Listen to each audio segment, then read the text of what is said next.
Bombay high court ने एक college के जरिए अपने अहाते में हिजाब, बुर्का और नकाब पर पाबंदी लगाने के फैसले में दखल देने से मना कर दिया। बॉम्बे हाई कोर्ट ने हिजाब के अर्जी गुजारों की उस अर्जी को खारिज कर दिया जिसमें कॉलेज के अंदर हिजाब पहनने की इजाज़त मांगी गई थी।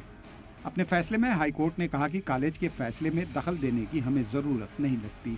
दरअसल मुंबई के 2 कॉलेजों ने अहाते के अंदर हिजाब, नकाब, बुर्का, स्टोल और टोपी पहनने पर रोक लगाई थी, जिसकी मुखालफत में कुछ तलबा ने हाई कोर्ट का दरवाज़ा खटखटाया। तलबा की दलील थी कि बिना किसी बुनियाद के व्हाट्सएप के जरिए उन पर कानून थोप दिया गया। साथ ही ये कॉलेज का ड्रेस कोड उनकी पसंद, फिजिकल इंटीग्रिटी और ऑटोनॉमी के खिलाफ है।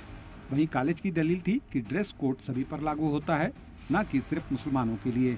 कॉलेज ने पेटिशनर से कहा कि वो ये साबित करें कि हिजाब इस्लाम का कंपलसरी हिस्सा है।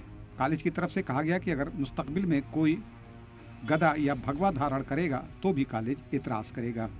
हालांकि कोर्ट के फैसले में ये साफ है कि हिजाब पर यह फैसला सिर्फ ड्रेस कोड तक ही महदूद है। ये फैसला बुर्का या हिजाब पहनने वालों पर बाकी लोगों पर लागू नहीं होगा।